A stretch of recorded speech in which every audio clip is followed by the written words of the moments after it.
Entrelinhas do funk. Na mídia e fora das favelas, o ritmo vem ganhando cada vez mais espaço. Uma parcela da classe média, principalmente os mais jovens, aprendem suas letras e o modo de dançar com a mesma rapidez e entusiasmos que os meninos do morro. O que era som de favelado agora faz parte dos hits das boates mais disputadas da Zona Sul Carioca, por exemplo, além das festas fechadas para convidados seletos. No entanto, a sociedade ainda grita. E para falar sobre isso, recebemos no nosso programa Mergulho na Vida o músico, pesquisador, professor de audiovisual, Thiago de Souza. Agora é com vocês. Mergulhem. E haverá um dia em que eles chegarão perto do belo, este mesmo que as estatísticas quiseram apontar como feio. Eles saberão o que é anseio à flor da pele. Sou poesia marginal, sem teto, sem inglês, sem renda, mas permanentemente enfurecidos, dispostos a morrer para mudar o rumo dessa gotinha que só cai na janela da elite.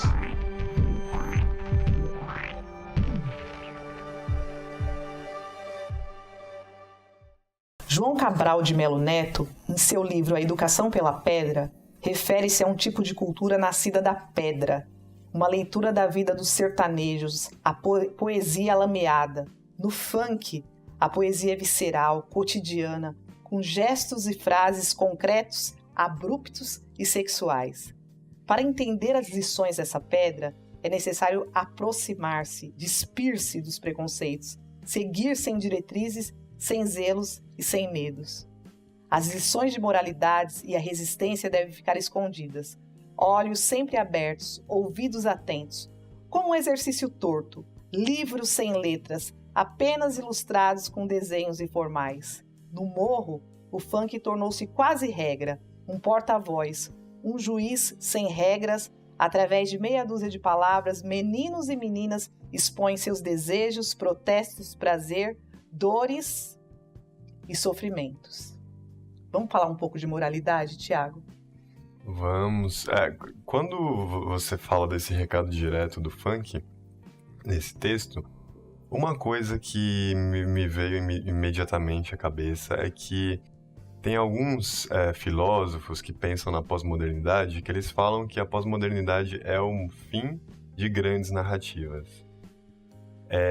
A ideia de uma crença no futuro, uma crença na ciência, na razão, e que eu acho que está associado também com esse recado direto, fim de grandes metáforas. Eu acho que o funk traz na estética esse recado direto que antigamente não tinha. Por exemplo, o Chico Buarque também tem letras, e o próprio João Cabral de Melo Neto, ele tem um poema que ele dedicou a Vinícius de Moraes, eu acho que o nome do poema é Uma Faca Só Lâmina. E no final ele fala assim, a realidade prima, ele fez um poema em que ele coloca a palavra prima.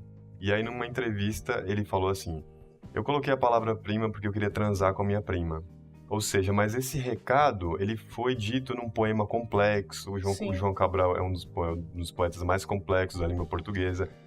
E eu acho que o funk traz isso de novo, esse recado direto. Eu acredito que muitas pessoas têm dificuldade em entender isso por questões morais e também por questão, talvez, de não entender que estética não é aquilo que se faz na vida. A diferença entre ética e estética, essas palavras que são muito parecidas. Então a gente tem quadros, a gente tem em várias artes, no cinema, na literatura, Marquês de Sade, por exemplo. Claro, ótimo exemplo. Tem também um quadro que chama Pecado, que é de um pintor chamado Lossell, que mostra uma freira transando com um padre. Então, o tabu e a polêmica são elementos estéticos. Eles têm seu interesse pela questão do impacto que aquilo causa. E que leva à discussão. Né? E não necessariamente você vai fazer isso na sua vida. Sim. Eu acho que falta...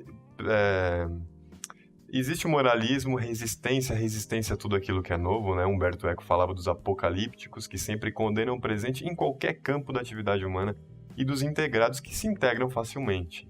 E às vezes isso não tem a ver com a idade, são vários fenômenos relacionados à aceitação do novo e à rejeição do novo. Ótimo. Ótimas reflexões, Thiago. Eu vou aproveitar e vou ler aqui um trechinho do livro dele, A Morte da Música Clássica, que tem muito a ver com o que ele acabou de dizer. Apenas sobrevivem os que se adaptam, não necessariamente os mais fortes ou os mais inteligentes. Conforme os preceitos do darwinismo, e por mais erudita, elevada e inteligente que a música de concerto possa ser, ela está agonizando há muito tempo. Não fosse o papel financiador do Estado e de algumas organizações. Senão, seria bye bye Beethoven. Tiago, vamos falar um pouquinho da morte da música clássica. Como nasceu esse livro? É um estudo, né? Fala um pouquinho do seu trabalho. Eu falo sobre a opinião dos intelectuais. Parece que no meio intelectual todo mundo odeia aquilo que é pop. Isso me encantou. Por que há uma rejeição? Sempre houve a tudo aquilo que surge e que toma conta. E aí eu defendo que existe um ressentimento diante do espaço que as pessoas têm. Existe um ressentimento também em relação ao tempo de estudo que você leva para compor uma música na estética atual hoje, na estética contemporânea. Você tem um tempo de estudo e aquilo é consumido por poucas pessoas. E eu acho também que basicamente a música clássica vem perdendo espaço, a gente sabe, e eu acho que a crítica ao pop é o fruto desse ressentimento de lidar com o sucesso que outras pessoas fazem, com caminhos menores e várias razões. O espaço, os artistas pop têm palco e os artistas da música erudita não, e convenhamos que todo artista gosta de palco. Sem dúvida. Ô, Thiago, a música clássica, ela tá perdendo espaço ou ela é reservada a um gueto? Sempre foi assim? Como que é isso? A um gueto também, né? Via de regra, o que a gente entende como música clássica, música de concerto, ela sempre teve ligado a uma estrutura de quem tinha o poder, né? Então, por exemplo, a música que a gente chama de clássica, a tradição dela começou na Idade Média, né? Então, vinculada ao clero. E depois passou para a aristocracia, e com a ascensão da burguesia, isso começou a tomar outras faces, né? Começou a se transformar, e aí o mercado vem perdendo espaço por conta de várias coisas, mas uma delas é que é uma música longa, que demanda um certo preparo para entender o que se diz ali, para entender a mensagem, você precisa preparar o público. Claro. Isso dá trabalho. Ô, Thiago, você falou de uma transformação. Será que também não está acontecendo essa transformação com o funk? O que você acha? Porque quando a gente liga a televisão que tem lá um funkeiro, um MC, é sempre com características da estética televisiva, que também eu olho e observo na periferia, não tem essa estética que está lá exposta na televisão, através dos funkeiros. Tem na verdade, uma dicotomia ali do funkeiro na televisão e na periferia? Eu acho que pode ser... Eu acho que a causa, por hora, eu vejo duas coisas. Primeiro, uma gourmetização para atender a demanda de um certo público mais elitizado, que vai pagar mais por aquilo e que não quer aquilo associado à pobreza. Preconceito. E também eu acho que uma certa síndrome de vira-lata. Pessoas que não se aceitam e acabam aderindo àquela estética. Muitas vezes eu acho que isso acontece não porque alguém exigiu, olha, faz isso pra você. Não, mas por uma questão de não ter se aceitado. Entendi. Eu acho interessante. Eu trabalho funk também nesse sentido, porque no ambiente que eu estudei, as pessoas só olham pra Europa, como eu falei. E existe essa síndrome de não se aceitar, né? O Nelson Rodrigues, ele criou essa expressão, né, que a gente usa até hoje. Ele estava escrevendo numa coluna em 58, 31 de maio de 58, ele falava que ele falava de futebol, no caso, que os brasileiros perderam a última Copa, 54, não porque não sabiam jogar, não porque não eram capazes, mas porque não se aceitavam, viram aqueles europeus e aí perderam. E é interessante pensar, o brasileiro tem muito isso, as elites brasileiras têm essa síndrome de vira-lata, sempre pensando na Europa. Sim. E eu acho que a ideia do meu trabalho é trazer, é legitimar não só o funk, mas aquilo que é brasileiro, que é da nossa linguagem. E aproximar também, né, E aproximar também. Seria tão interessante se eles saíssem dessas torres de marfim e fosse lá para a periferia para passar um pouco desses conhecimentos, porque afinal de contas é nós que estamos pagando essas faculdades, gente. Sim. Como seria interessante um estudioso da música clássica se misturar lá com um funkeiro e aprender com eles também? O que você acha? Acontece? Ou, quer dizer, na minha época não acontecia de universidade, e hoje, como é que tá? Não, eu acredito que hoje em dia as coisas estão mudando, né? Até porque tem pessoas mais humildes entrando nas universidades e aí as coisas mudam. Antigamente a universidade sempre foi de elite, né? Quem usa essa expressão, aliás, é Humberto Eco para falar a universidade era de elite, agora ela é de massa. Sim. Eu acho que está mudando as pesquisas e as pessoas estão indo até aquilo que há de novo. Uma frase de alguém que não pertence à universidade, mas que eu gosto muito, que é a Ivete Sangalo, ela disse assim: o artista tem que ir onde o povo está. Eu que estudo arte, que estudei a minha vida inteira até aqui arte, continuo estudando, acredito muito nessa frase. Certo. E você é um exemplo, né, Thiago? Trazendo esses conhecimentos acadêmicos para a periferia e compartilhando também da periferia com eles, acho que há 10 anos atrás a gente nem pensava nisso, né? Sim, eu acho mais difícil, quanto mais a gente vai para o passado, mais era uma realidade que não se misturava muito e hoje as coisas estão se misturando graças ao acesso à universidade. Que bom, que bom. E hoje estão aí tão em risco, né, gente? A cultura, a universidade, a educação no Brasil, que esse momento que a gente está atravessando. Sim. O que você enxerga desse momento? Você está com receio de tudo que está acontecendo? Eu tenho receio, mas eu acredito que... Eu quero acreditar que a arte vai continuar. Eu acredito também que nesse momento é importante para as pessoas se unirem mais, para toda a comunidade que é fora do discurso vigente, se unir, porque havia muitas diferenças, haviam vários tipos de concepção sobre o feminismo, sobre grupos LGBT, sobre o movimento negro. Acho que é um momento de todo mundo se unir e eu acho que nesse sentido da união pode ser bom. Ô, Thiago, e uma crítica muito feroz também da sociedade é em relação às nossas meninas, né? O funk segundo a sociedade e também algumas letras também que eu fico um pouco questionando sobre o machismo. O que você acha disso? Eu acho que é um momento de que duas coisas aparentemente contraditórias estão eclodindo, que é, primeiro, a ascensão do feminismo, das ideias feministas, mas ao mesmo tempo a gente olha para o funk e percebe que é uma manifestação musical que traz um conteúdo que às vezes pode ser machista. Eu falo às vezes porque muitas vezes, muitos casos, o funk é cantado, fala-se de sexo, só que a gente não tem como saber se teve consentimento ou não pela letra. Tem letras que sim, que você percebe que não teve consentimento. Agora, eu acredito também que se ouve a música, apesar de não concordar com o que é dito ali, por uma razão musical. A gente escuta a música, a nossa percepção musical, e quando eu falo de música não tem nada a ver com a letra. Sim. Eu falo da sonoridade. A gente escuta a música sem perceber aquilo que é falado, seja em português, seja em qualquer outra língua. Então a gente tem relatos de pensadores da música que, como o Arnold Schoenberg, por exemplo, que é um compositor, e que ele relatou que ele ouvia músicas, e ele ficou até constrangido quando ele foi analisar a música, porque ele ouvia uma música em alemão, na língua dele, mas ele não sabia o que estava sendo dito. Então, a nossa escuta musical vai muito pro lado musical, né? Pro lado rítmico, pro lado sonoro, da intensidade sonora. Aqueles carros de som com alta intensidade. A alta intensidade sonora também mexe com a gente do ponto de vista neurológico, fisiológico.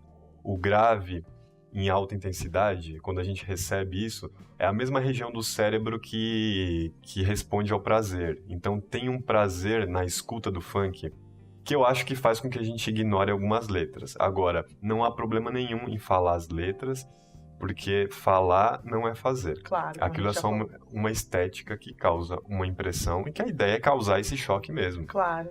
O Thiago, a constituição da batida, eu ouvi, na verdade, um estudioso também da música, dizendo que o funk é um ritmo tão empírico que ele pode nascer, por exemplo, de uma batida numa garrafa.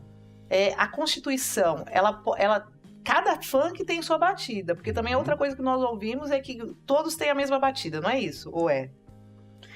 Não, o que acontece no caso do funk, pela própria natureza, como ele é composto eletronicamente, você tem as opções de, no computador, escolher qual instrumento você vai colocar. Se é uma bateria, se é um tambor, se é um triângulo, tem várias opções. Diferente de uma banda de rock, por exemplo, na época que o rock estava em alta, que era só aquela formação, baixo, bateria, guitarra e voz. Pela própria natureza instrumental do funk, você pode optar por vários timbres. E, embora a batida seja a mesma, tem pequenas variações. Então, por exemplo, numa música do MC Brizola, que chama, acho que é Amiga que é Amiga, que ele dá uma de advogado do diabo e convence uma namoradinha a convencer a amiga dela para eles fazerem homenagem. Dessa música tem uma batida que relembra o que o surdo fazia, as viradas de surdo no samba.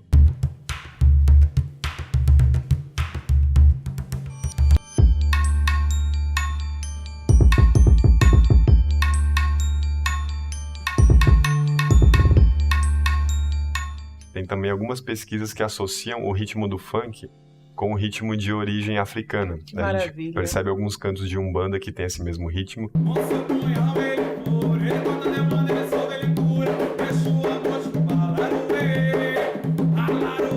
E esse ritmo do funk, tum, tchá, tchá, tum, tum, tchá, se ele for tocado mais lento, é o mesmo ritmo da marcha rancho do carnaval.